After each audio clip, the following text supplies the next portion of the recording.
Hello, my name's Avril Townson and welcome to the TNT Teaching and Learning YouTube channel. In this video, I'm going to talk to you about Socratic questions.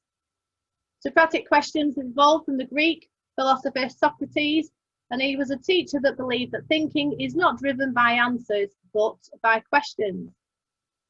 Socratic questions explore complex issues and ideas.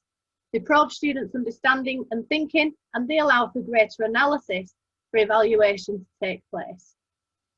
Socratic questions are best used verbally, so it's a good idea to plan ahead your questions, maybe have them printed out and stuck on your desk, or you may want to print them out and display them around the classroom, then you've got them as prompts to refer to during your lesson.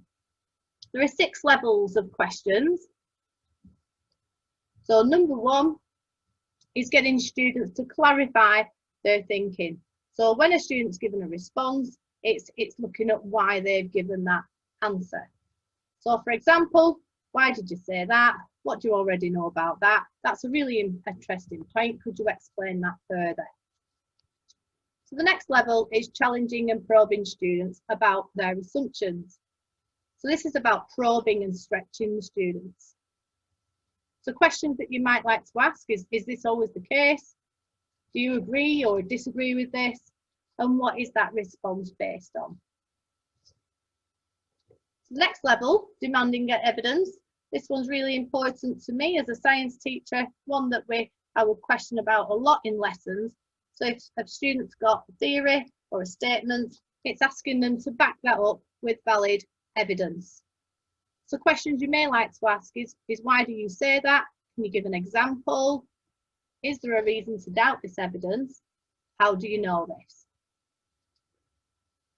And can you support that statement with evidence?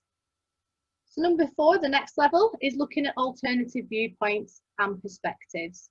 So this is looking at your own answer that a student may have given and then looking at it from somebody else's point of view. So what is the counter argument for? Did anyone see this in another way? What are the advantages and disadvantages of this? An alternative view of this, or what do you think about that? So those are sort of the questions you could ask on that level. So the next 2, 5 and 6, they're fairly self-explanatory sort of levels. So number 5 is exploring implications and consequences. So questions you might like to ask is, so what if, what happened, what else would result, what's the consequences, how does this affect that? And number 6 is questioning the question. So why do you think I asked that question? It's about probing the students about your original question. So have you got any questions about my original question? Why was that question important?